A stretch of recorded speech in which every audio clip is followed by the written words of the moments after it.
तो अभी तक जितना हम लोग ने मेहनत की थी कूलम्स लॉ को समझने के लिए, अब उसका रिजल्ट मतलब जो फसल आ चुकी है खेत में उसको काटने का समय आ गया। अब पता चलेगा फसल अच्छी हुई है कि खराब। तो यार देखो, जो अभी हम लोगों ने पढ़ा था कूलम्स लॉ, उस पर पेस्ट मैं क्वेश्चन लगवाने वाला हूँ। ठीक है, ये बहुत इंपॉर्टेंट क्वेश्चन हैं, ये हमेशा पूछे जाते हैं, तो इसको बहुत अच्छे से समझने की ज़रूरत है।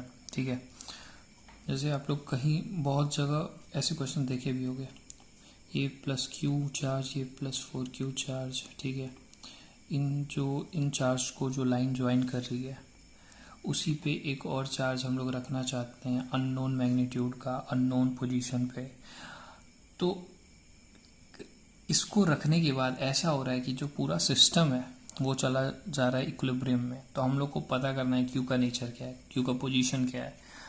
तो मान लेते हैं यार, अलजबरा ने हम लोग को ताकत दी है मानने की, तो मान लेते हैं एक्स डिस्टेंस पे है प्लस क्यू से, और टोटल ये डिस्टेंस जो है एल है। ठीक है, एल सेपरेशन पे, तो यहाँ से एल माइनस एक्स डिस्टेंस पे। ठीक है, तो फिर क्या करेंगे, लगाएंगे इस पे पहले। अभी मान लेते हैं, सपोज कर लेते हैं, ठीक है, कि ये जो चार्ज है वो इसका जो इसके ऊपर नेचर है, मतलब इसका जो नेचर है वो पॉजिटिवली चार्ज है ये चार्ज। ठीक है, तो ये प्लस 4Q चार्ज इस पे फोर्स का डायरेक्शन इसकी वजह से इस पे किधर होगा, इधर, और इसकी वजह से इस पे फोर्स का डायरेक्शन इधर। तो ये दोनों एक दूसरे को कैंसिल आउट कर दें, ऐसा सिचुएशन बनना चाहिए, तभी कहेंगे कि ये चीज़ पूरा सिस्टम इक्विलिब्रियम में। इसका मतलब हर चीज़ रेस्ट में होगी ना, तो इसको रेस्ट में लाएं पहले। तो हम लोग बोलेंगे कि इन दोनों के बीच इंटरेक्शन की वजह से जो फोर्स लगेगा इस पर वो होगा KQ/Q/x²। इन दोनों के बीच जो इंटरेक्शन की वजह से फोर्स लगेगा वो बनेगा 4KQQ/L-x²। अब ये दोनों आपस में एक दूसरे के इक्वल होने चाहिए, तभी ये रेस्ट में रहेगा, इक्विलिब्रियम में रहेगा। ये प्लस क्यू, के से के कटा, क्यू से क्यू कटा, बचा क्या, 4x² is equal to L-x² का होल स्क्वायर। अब दोनों साइड अंडर रूट ले लेते हैं, तो हो गया 2x, तो L आया 3x के बराबर। ठीक है, आप लोग ये सोच रहे होगे L-x is equal two plus minus 2x आएगा ना। तो अगर आप 2x लोगे, अगर -2x लोगे तो इस केस में क्या होगा, जो x की वैल्यू आएगी वो नेगेटिव आएगी। तो और हम लोग यार रियल वर्ल्ड में डील कर रहे हैं, ठीक है, तो नेगेटिव वगैरह यहाँ पे कुछ मतलब नहीं रखता, इस वजह से इसको अभी डिस्कार्ड कर देंगे उस आंसर को। ठीक है, इसी वजह से हम लोग पॉजिटिव के साथ डील कर रहे हैं। तो यहाँ पे x की वैल्यू क्या आ गई, L/3 आ गया। ठीक है, अब तुमको पता करना है, चलो मतलब अभी क्या पता चल गया उस पर मतलब फोकस करते हैं। हम लोग को पता चल गया कि प्लस क्यू जो चार्ज है, ये बड़ा वाला क्यू, ये इस प्लस क्यू से कितनी डिस्टेंस पे है, L/3 डिस्टेंस पे है, यानी प्लस 4Q से कितने डिस्टेंस पे होगा, 12/3 डिस्टेंस पे होगा। अब हम लोग को अगला फोकस क्या होना चाहिए कि Q का जो मैग्नीट्यूड है वो पता करने का। तो कैसे पता करेंगे, अब हम लोग को करना ऐसा है कि इसके बीच जो इंटरेक्शन होगा, तो इस पे जो फोर्स लगेगा, ठीक है, वो, और इसकी वजह से जो फोर्स लगेगा इस पे इंटरेक्शन की वजह से, वो एक दूसरे को नलिफाई करनी चाहिए, तभी क्या होगा, ये इक्विलिब्रियम में आएगा।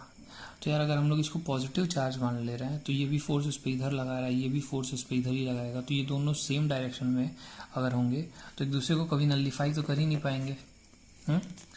तो इसी वजह से क्या करने की ज़रूरत है, एक आइडिया तो हम लोग को मिल गया, रफ आइडिया, कि ये जो क्यू है वो नेगेटिव चार्ज है, नेगेटिवली चार्ज है।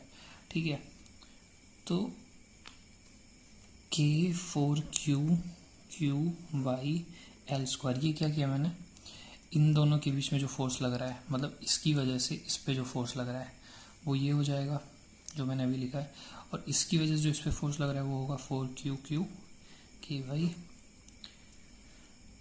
ये डिस्टेंस कितनी है अभी बताई थी मैंने, 2L/3 का होल स्क्वायर। ठीक है, अब क्या क्या कटेगा, K कटेगा, 4Q कटेगा, बचेगा क्या, Q/L² और Q/2L/3 का होल स्क्वायर। यानी यहाँ से Q की वैल्यू क्या आएगी,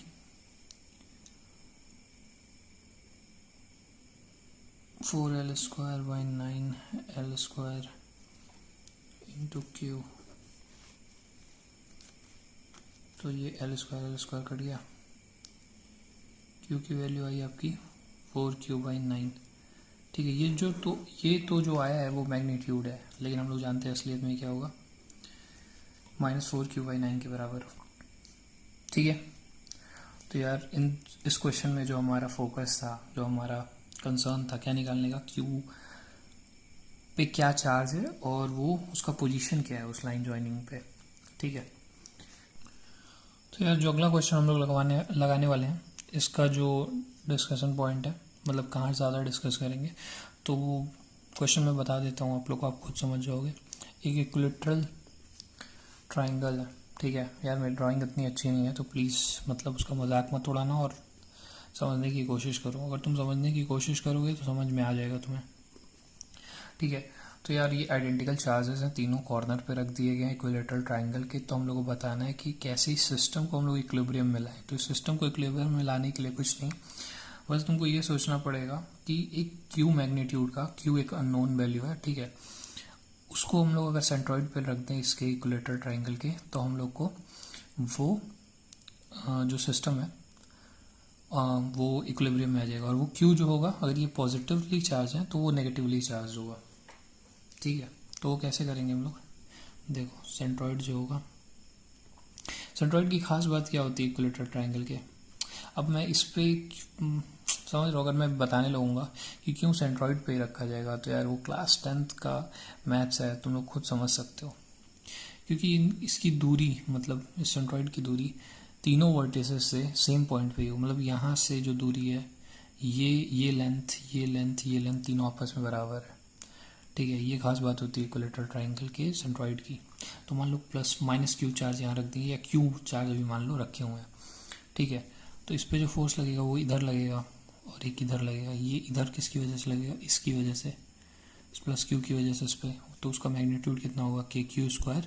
अगर L साइड मान लेते हैं हम लोग ट्राइंगल की, तो KQ²/L² लगेगा।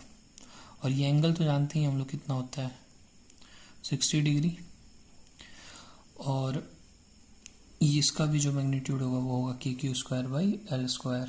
ठीक है, देख लो तुम लोग कैलकुलेट करके, Q इंटू क्यू इंटू के वाई डिस्टेंस का होल स्क्वायर।